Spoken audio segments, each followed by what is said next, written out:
There's a lot of speculation, but the fight is on June 29th. It's happening. No.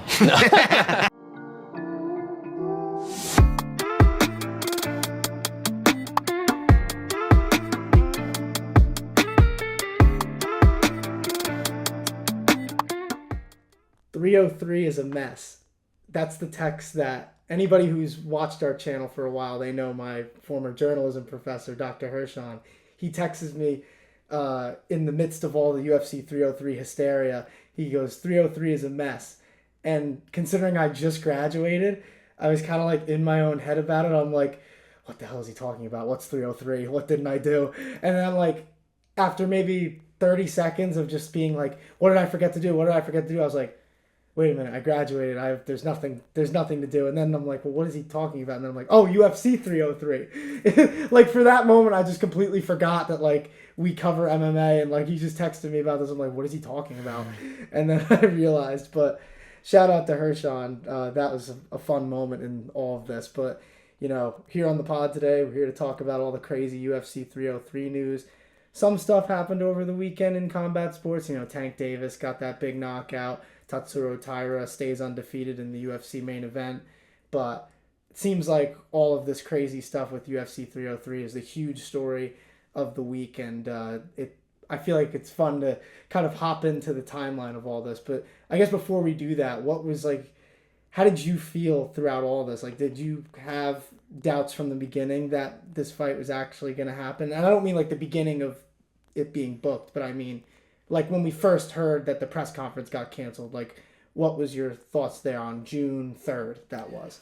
I felt like overwhelmed because I knew either way we were gonna sit down here and talk about it.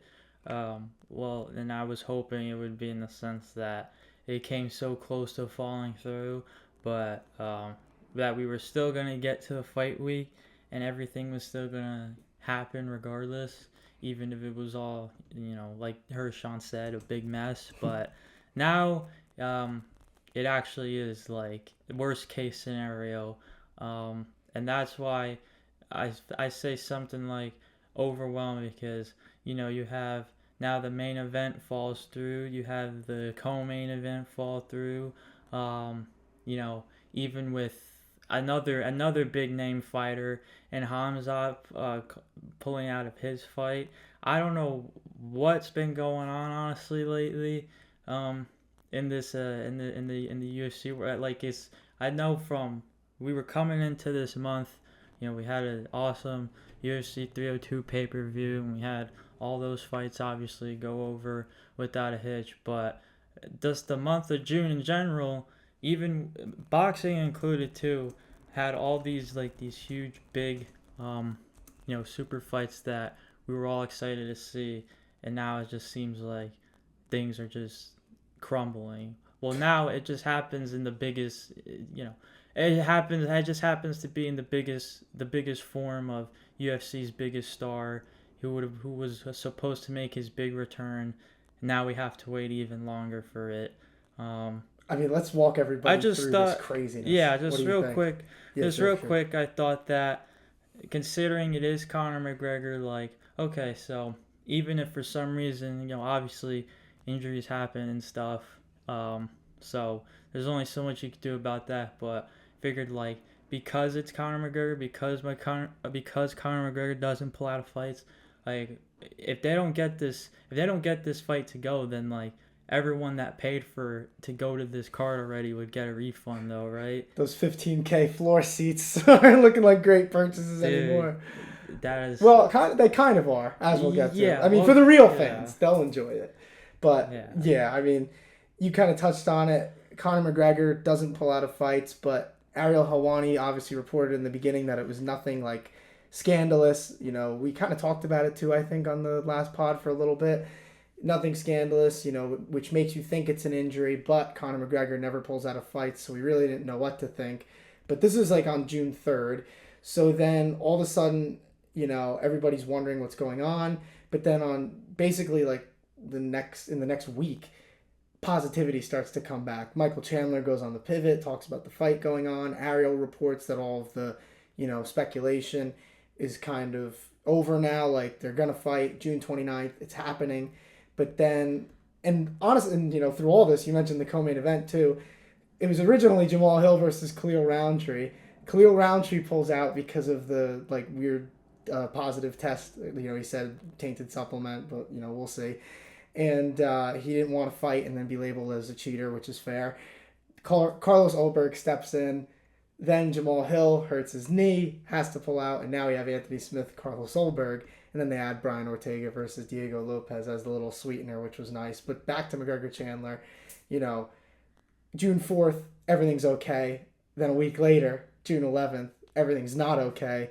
Now they're sending out feelers for a full main event replacement, and it's like, this is all but off. We need to get a replacement, and that's what Ariel has reported, obviously. And, you know, now where we're at, June 13th, Dana White announces that Conor McGregor is hurt. And then the new main event is Alex Pereira versus Yuri Prochazka 2, which is insane. And the injury to McGregor is apparently minor, which is good news. Hopefully that means we'll see him in, you know, late summer, early fall. But, you know, when you look at the calendar, like, we're kind of running out of pay-per-views. Like, maybe they'll have to put this one in, you know, I don't see it happening in Abu Dhabi in October, which is probably where that'll be. That's usually where they have that. November, not too sure either, because you'd think maybe they'll do Jones-Stipe there because Dana said that John Jones might be coming back soon. So that leaves like December. And then they're talking about maybe creating a whole new pay-per-view date in general for this McGregor fight, which, I mean, I guess I could see. I think they should put it at the Sphere, but apparently they're not going to do that. So, but I guess from there, you know, we went from McGregor, Chandler, and Hill, Roundtree to Pereira versus Yuri 2, Ortega, Lopez, and Smith, Ulberg. So after all this, what do you think? Do we have a better card? Is this a good one for the hardcore fans, or did we kind of get, like, fleeced a little bit here, you think? Yeah, it honestly, on paper, it is a better card. I think even probably the more casual fan would probably tell you that too. Just looking at just looking at the names, just knowing that we've got Alex Pereira and Yuri Prochazka fighting again, and just judging off their last fight, they should obviously be able to put on something super unforgettable again. But you know, you kind of factor in the fact that it is short notice, and you obviously want everybody to show up to the fight in tip-top form. And so you can't be so sure that that's going to happen. But, I mean, it didn't do any favors. It still doesn't do a ton of favors. Like the co-main, for instance, has been changed twice now.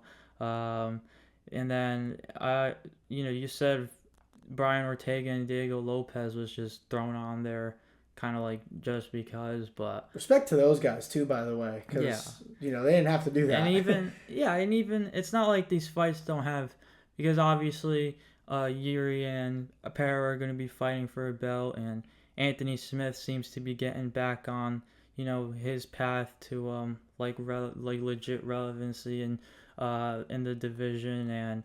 And Diego Lopez is another guy who has just really been building up his name and his star in the UFC, and he gets, like, seemingly, I would think, a dream fight for someone like him with another just obviously ridiculously good grappler like Brian Ortega, who's already made his mark. And even Brian Ortega's back on the winning track too, so he's trying to stifle this guy who's trying to come up and take his spot. But I mean, a win in that fight puts you right in the title conversation. I'm glad you mentioned, like, the light heavyweight thing too, because now that Smith-Ulberg fight, maybe on another card that wouldn't feel as big, but with the championship fight going on in the main event, that makes that fight that much bigger, because whoever wins that is going to have a lot of momentum, and the champion is going to be in the building to hear whatever they have to say. So that definitely makes it more interesting. I do think it's more well-rounded, because we do have to say this too, like Ian Gary versus MVP, that's still on the card, and like International Fight Week is always just a fun time. They do a good job with that. And I think there's something to be said, too, about just how well they've put this together at the last minute, because, you know, the biggest star in the sport falls out, and then they managed to get Pereira, which is great. for me, it was something like I already was, just through doing the podcast and all that, just obviously talking about each event week to week. It puts into perspective how fast the sport moves and stuff, and how much we're looking forward actually. And when all this happened, like it really just made me feel like, man, I really don't envy the UFC brass. Obviously Dana White, Mick Maynard, Sean Shelby, Hunter Campbell, all those guys who have to make these phone calls and stuff and put together these, scrap these fights and then put together these new fights. Especially after watching the Inside the UFC Fight Inc. Roku special, that I thought really also did a really good job of showing like how much they have to really make sure they're moving forward or not wasting time and stuff, like just talking to the fighters and their managers and all that. So like for instance, like Alex Pereira posted he was getting a call from his manager and he was like, oh, I wonder what this could be, and he picked it up and like in typical Alex Pereira form, he was like, yep, let's do it, I'm fighting in the main event once again, defending his belt against Fury. Like that's just like it's so like crazy to watch because it's like, man, like that really can't be easy at all, especially for a guy Alex Pereira who's been traveling so much recently. Obviously hasn't been putting like all that 100% effort into training and stuff. Still once again his toe injury and stuff that he's been nursing. So I mean, Ariel even said it today. Like this was their initial replacement from the jump, and Alex was kind of the holdup because not even because he didn't want to fight Yuri, just because he's traveling, his injuries, the timing's a little off, and so he deserves a lot of credit for stepping up because he's the champion. He could call the shots. He's done so much for the UFC, stepped up on short notice in November. Obviously, UFC 300. Like he's doing so much good for the company, and I've said this many times. I think out of all the active fighters right now, I think he's the biggest star, him or Izzy. And Pereira's been fighting a lot more lately, so I just think of all the ways that this could have gone, this actually might be the best case scenario for McGregor's fight falling off and then this one substituting it. I'm not sure if they would have gotten anything quite like this if they didn't get Pereira-Yuri rematch. Well, that's the other thing too. It kind of like, in a way, it shows you how much UFC, I guess, has like come forward and how much they've been able to bring in these outside stars from just all around the world and not just from other promotions and stuff. So, like in Alex Pereira, for instance, who's obviously a world-class kickboxer, and they got their hands on him, and now he's obviously been a revelation within UFC, and now he's their current champion. So it makes you like kind of think like if this was 5-10 years ago, like how much like more drastic would this really be? And then you can even factor in the fact that it's Conor McGregor too. So if this was Conor McGregor like 5 years ago, like how much like more drastic would this really be, considering at the time obviously Conor McGregor like truly is at the top of the MMA world, and in his prime and stuff, active and all that. So whereas nowadays obviously it's been 3 years now, and the UFC, like I said, has been able to build up all these other stars and stuff, and those guys have been able to carry the torch. So I mean, we're not in the era of the pay-per-view star anymore. With ESPN there, they can just keep the show moving, which is good and bad for the sport. I mean, we've talked about that in the past, but honestly, like, just the way that, like I said, the UFC has been able to throw this together on such short notice, I think things like this are why they're number one. Because I think about, Bellator back then, like, if they had a main event fall apart, one of the people goes out, then it's like this world champion fighting against like a 3-4 former kickboxer. Exactly. Like the UFC manages to actually replace these fights with another huge fight, which is not easy to do, and like no promotion has ever really been able to do it quite like the UFC. So I do think like operationally they definitely deserve a lot of credit for that. And like I said, things like this is why they're number one, truly. I mean, who else could do something like this? That's what I'm saying. That's you made a good point there. Is like, sure, maybe you still get the big name, the world champion and stuff, still fighting, but you still gotta have that worthy a challenger across from him. So it's not like they're just putting Alex Pereira against anybody here. Yeah, I mean, Yuri was the next man up. This is the fight that was supposed to happen anyway. So now we're just getting it sooner than expected. And then, like, even throughout all of this, the main event for next week, obviously in Saudi Arabia, the UFC's debut there, that fell apart with Khamzat Chimaev and Robert Whittaker.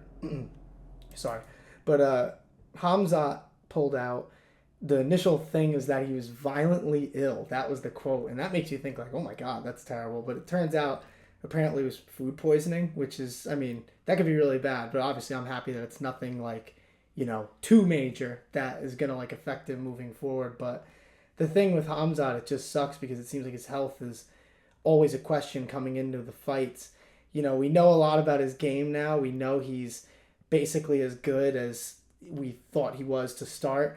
But it's just a matter of getting him in the cage at this point in these big fights. Because it seems like he's had all of these big number one contender fights scrapped because of just, an injury or an illness. And, it sucks. It's really unfortunate for him. But, the UFC manages to throw Ikram Aliskerov in there. I think he was supposed to be fighting on the last card. But then they took it off and he's fighting Whittaker now, which is quite the step up. So good for Ikram. And he's a good fighter. That's the thing. Like, he's kind of underrated. So I hope Whittaker is still coming here, not overlooking this guy, because this is a fight that could get away from him if he does overlook him. So the UFC's figured that one out.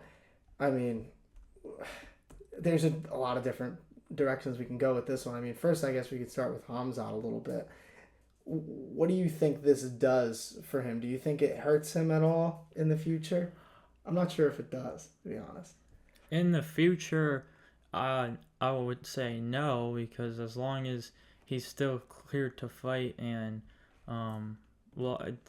it does, and then in a sense, because I would think, you still, like a Robert Whittaker, for instance, you still want to see him fight guys that are worthy contenders for the belt, because that's just where we are at this point in time with Khamzat. Like, we've seen him obviously steamroll a few guys and whatnot already, so we want to see if he can do it legit on his path to the title. But for now, just, I guess, speaking for the fan base as a whole and stuff, it does do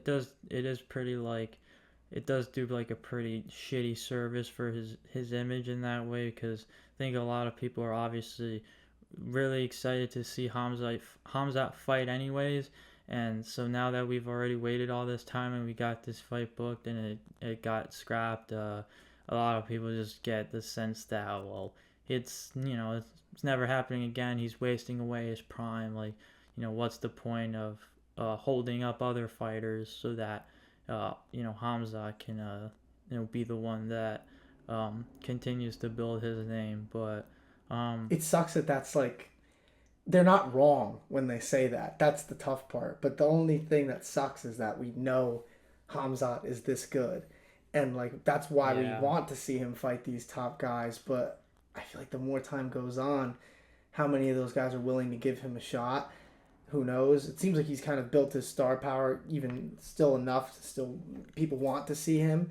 And, like, even, you look at the rest of the card, I don't think that the main event getting, like, a little bit shaken up is a total game changer, because the card is stacked all around. I mean, Sergey Pavlovich versus Alexander Volkov, Kelvin Gastelum versus Daniel Rodriguez, Johnny Walker, Volkan Ozdemir, Shara Bullet, that dude's back. He's a scary looking man individual. He definitely, if I looked at him in a lineup and, like, you had to say, oh, is this guy a fighter? That would be a yes, 100%. But and Ikram, he's underrated, so I think it's going to be a good fight. It just stinks for Khamzat. It stinks for the people who wanted to see him in there. I mean, I think that includes me and you. This was going to be a huge test. I mean, and Whittaker, he kind of got me even more hyped, because he was like, yeah, I had a special game plan, like, ready for him that I was certain was going to work. And I was like, oh, man, wonder what that was. So, and even for Whittaker, it sucks for him, because now this fight is high risk, low reward. If he wins this fight, it's like, okay, he beat a guy who came in on short notice. So Yeah, it's a bit unfortunate, but at least the fights themselves are probably still going to be all right, and I think they're actually going to be really good. And Yeah, yeah, it's cool to it's cool to see too.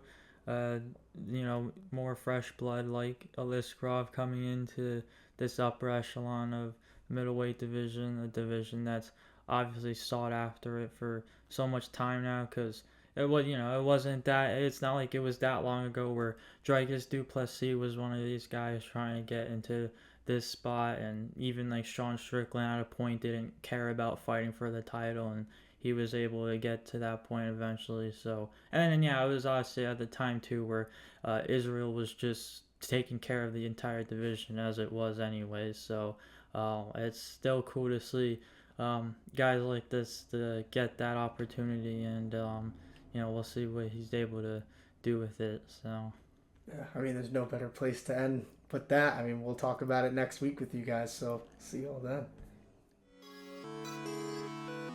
Easy guess.